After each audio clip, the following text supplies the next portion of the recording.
말씀 나누겠습니다. 함께 읽겠습니다. 이스라엘 자손이 여호와께 부르짖음에 여호와께서 그들을 위하여 한 구원자를 세우셨사오니 그는 곧 베냐민 사람 게라의 아들 왼손잡이 에훗이라. 이스라엘 자손이 그를 통하여 모압 왕 에글론에게 공물을 바칠 때에. 아멘. 예, 기도하겠습니다. 하나님 아버지, 우리를 사랑하셔서 오늘도 귀한 하루를 믿음으로 살아가게끔 하셔서 감사합니다. 어릴 때부터 또 젊을 때부터 읽었던 하나님의 귀한 말씀이 오늘도 나의 삶의 생명이요 소망이요 또 표대가 되게 하시고 또 하나님 말씀 굳건히 붙들고 살아가는 우리들이 되어질 수 있도록 하나님 복을 내려 주옵소서.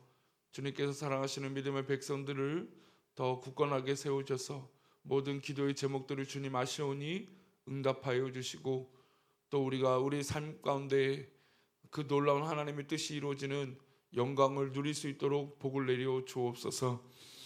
이 시간에 1000번째로 드려진 예물과 또 범사에 감사하여 드려진 예물을 기뻐 받아 주옵시고 말씀을 나눌 때에 주님 우리와 함께하여 주시옵소서. 감사하고 거룩하신 예수 그리스도 이름으로 기도 올렵나이다. 아멘. 어릴 때 보면 아이들 향해서 우리 어른들이 좀 그런 말을 쓰셨던 것 같아요. 아이고 장군감이다. 애기들 보면 그런 말씀하시죠.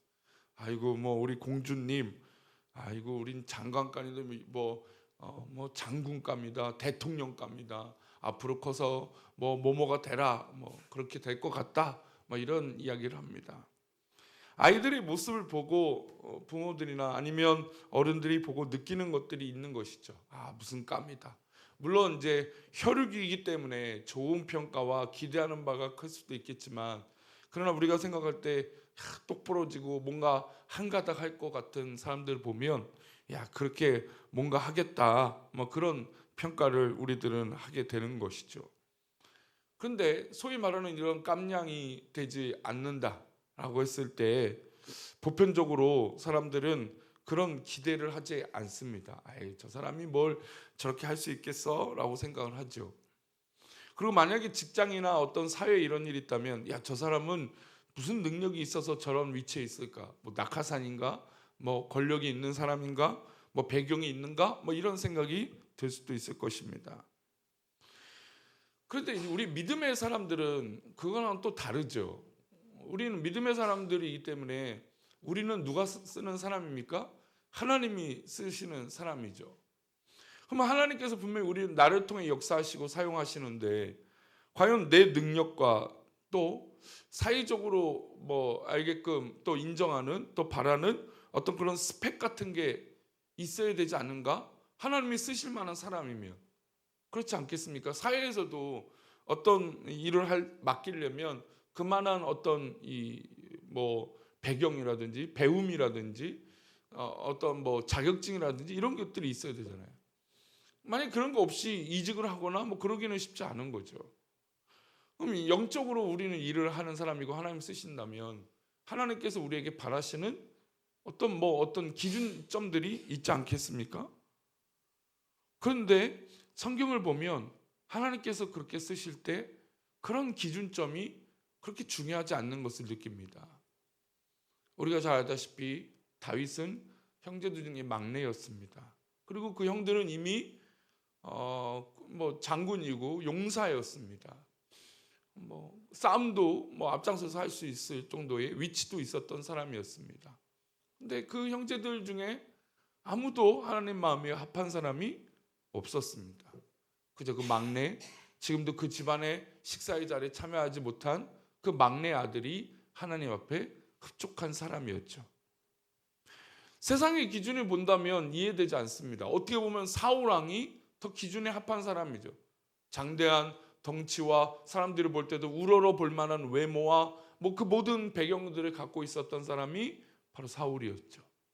근데 하나님께서는 이스라엘 백성들의 그 원하는 것과 바라는 것 때문에 그 사울 왕을 세웠지만 결국 하나님의 합한 사람은 다윗이었고 사울 왕의 그 대수는 그저 사울 왕으로 끝나버리는 그런 안타까운 현실이 있다라는 겁니다. 모세도 비록 이 어릴 때 죽을 위기를 넘어서 이 바로왕의 왕가에서 자랐지만 그러나 결국 그는 하나님께 어디서 훈련을 받았습니까? 광야에서 훈련을 받았죠. 광야에서 40년 동안 살면서 그 왕궁에서 누렸던 그 모든 것들이 정말 아무것도 아닌 것이 된 그 시점에, 그리고 나이로 따진다면 이제 어떻게 그 사람이 민족의 리더가 될 수 있을까 하는 그 80세의 나이에 하나님께서 모세를 사용하시기 시작했다는 겁니다. 그러니까 하나님께서 쓰시는 사람이라는 것은 우리 인간의 어떤 기준의 어떤 역량이나 스펙이나 물론 그것도 인간의 노력으로 어느 정도 열심히 하고 최선을 다하는 것이 문제가 있다는 것은 아닙니다. 그런데 하나님은 그 기준을 넘어선 하나님 마음에 흡족한 사람이 분명 있다라는 것이죠. 오늘 본문에 등장하는 이제 우리가 잘 알고 있는 왼손잡이 에훗이 등장하게 됩니다. 하나님께서 사사를 세우시는 기준은 아무래도 인간의 깜이 아닌 하나님의 기준으로 세우시는 것들을 보게 됩니다. 사사기의 역사들을 보면 더욱더 그것이 분명해요. 어떤 대단한 사람들이 등장하는 것이 아니라 여성 사사도 등장하고요, 왼손잡이도 등장하게 되고요, 여러 가지 모습으로 사회적으로 저 사람이 될 만한 사람이다, 그런 사람이 아니었던 것이죠. 하나님께서 이스라엘 백성들에게 가나안 땅을 허락하시고 그 땅을 통치하게 하실 때 그들에게서 왕을 허락하지 않으셨습니다. 12지파가 흩어져서 지파의 어떤 그런 이 결속력을 가지고 그냥 지파의 이 분권, 이 권력을 갖기를 바랬던 것이죠. 그러니까 왕이 세워지면 권력이 하나로 몰리다 보니 하나님 기뻐하시지 않는 것들이 뻔히 보이기에 그저 12지파가 협력하고 또 그 중에 레위지파가 구별돼서 중재 역할을 하고 하나님의 일들을 감당하기를 바라셨던 겁니다. 그런데 이들이 영적인 상태가 점점점 무너지게 됩니다. 특별히 이제 레위지파가 12지파의 어떤 가교 역할을 해서 하나님 앞에 더 바로 설 수 있도록 예배하고 영적으로 깨어 있어야 되는데 레위지파마저도 하나님 앞에 바로 서지 못하는 그런 영적 어두움 시대가 됐던 것이죠. 이런 영적 어두운 시대가 되면 하나님께서 그들에게 어떤 어려움들을 허락하시고 또 시험과 연단을 허락하시기 시작합니다. 15절 말씀 한번 읽어보겠습니다. 이스라엘 자손이 여호와께 부르짖음에 여호와께서 그들을 위하여 한 구원자를 세우셨으니 그는 곧 베냐민 사람 게라의 아들 왼손잡이 에훗이라. 이스라엘 자손이 그를 통하여 모압 왕 에글론에게 공물을 바칠 때 이미 이 말씀 이전에 이스라엘 백성들은 어려움에 빠졌습니다. 그 역할을 감당할 레위 지파도 그 역할들을 잘 감당하지 못하고 모든 지파들이 하나님 앞에 어떻게 보면 정말 이 분열에 이르기까지 된 것이죠. 그리고 그들이 범죄해서 하나님께서 이 모압 이 족속에게 어려움을 당하게 하셨고 그들에게 뭘 바치게 됐습니까? 곡물을 매번 바치게 됐습니다. 이 어려움을 당하니까 이들이 그제서야 누구를 찾습니까? 하나님을 찾기 시작합니다. 그리고 하나님께서 그들을 이끌 사사를 세우십니다. 한 구원자죠. 그게 바로 누구냐면 베냐민 사람 게라의 아들 왼손잡이 에훗이라고 성경은 분명히 기록하고 있습니다. 왼손잡이라고 한다면 그 당시 우리나라도 오른손잡이 한동안 너무 중요하게 여기지 않았습니까? 이 식탁에서도 왼손 썼다가 할아버지의 이 수조가 탁 날라오죠. 왼손 쓰면 부정 탄다. 이런 말도 있었죠. 그래서 오른손잡이가 귀했던 적이 있습니다. 지금은 왼손이도 오른손이도 크게 신경 쓰지 않지만 그런 문화가 한동안 있었죠. 이스라엘 역시 마찬가지였습니다. 오른손을 쓰는 게 당연하고 농경사 이게 왜 중요하냐면 얼마 전에도 한 드라마를 보니까 의사들이 왼손잡이들이 있지만 수술은 또 결국에 뭘로 하냐면 오른손으로 한다는 거예요. 왼손잡이임에도 불구하고. 왜 그러냐면 수술을 돕는 사람의 도구가 왼손에서 오른손으로, 그러니까 오른손에서 오른손으로 주어진다는 거죠. 이게 오랜 역사 동안 이 수술실 안에서 이루어진 거예요. 그러니까 왼손잡이여도 어릴 때부터, 그러니까 뭐 외과 의사도 뭐 의사가 되겠죠. 그 수술방에 들어갈 때 뭘로 받는 게 습관이 되는 거예요? 오른손으로 받는 게 습관이 되는 거죠. 그리고 오른손으로 하는 게 어쩔 수 없는 이 문화라는 겁니다.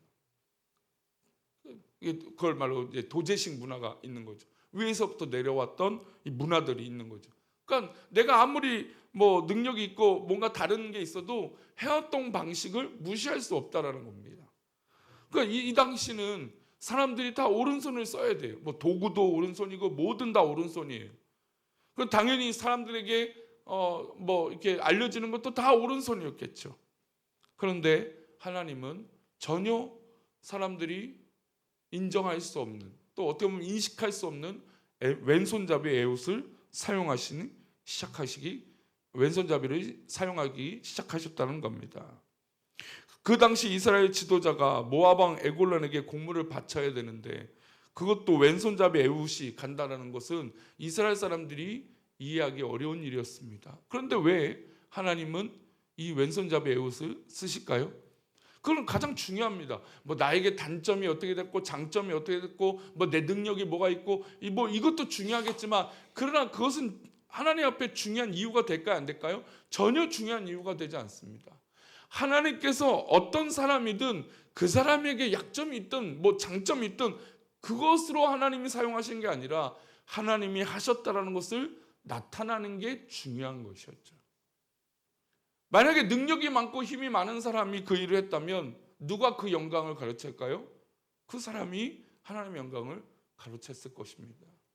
이 어려운 환난 시기에 공물을 바쳐야 되는 이 시기에 이 세상 사람들이 약점이라고 생각하는 왼손잡이가 그 일들을 했다라고 평가했을 때 그 일을 주관하시는 분이 누구입니까?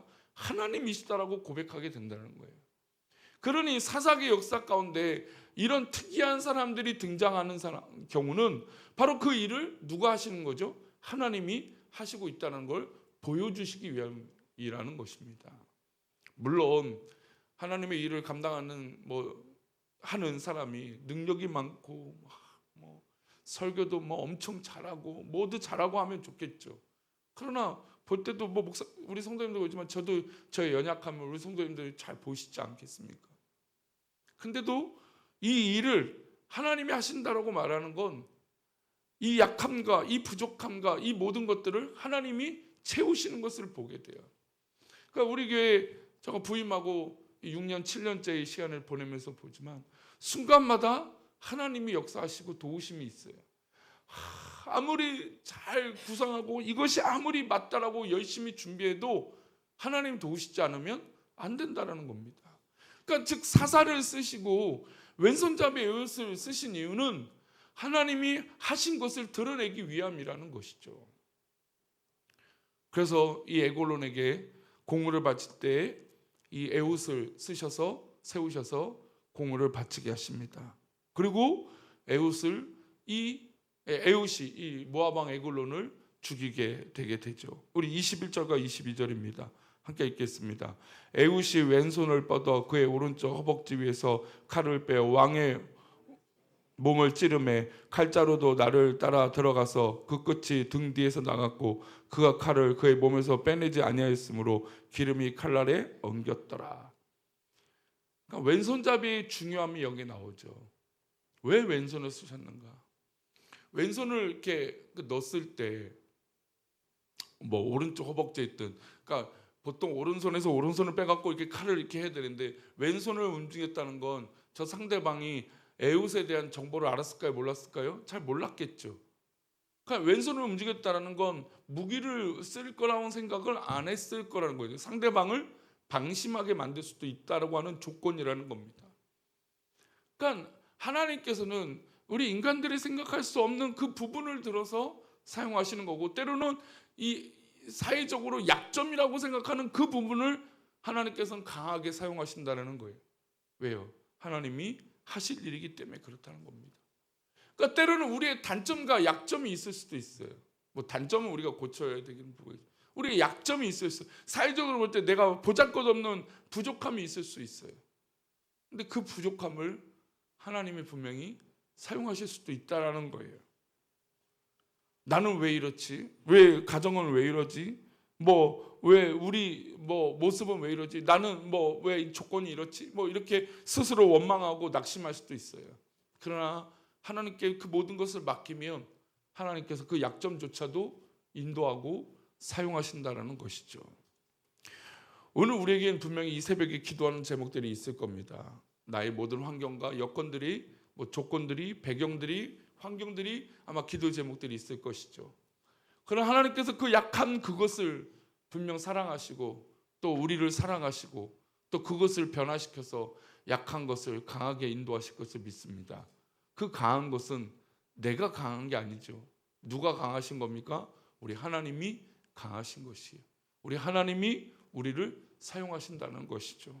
오늘 이것을 믿고 우리의 약한 것을, 우리의 부족한 것을 하나님 앞에 정말 맡기고 또 그 부분을 견디고 이겨내서 하나님 앞에 쓰임받는 저와 여러분 되시기를 축원합니다.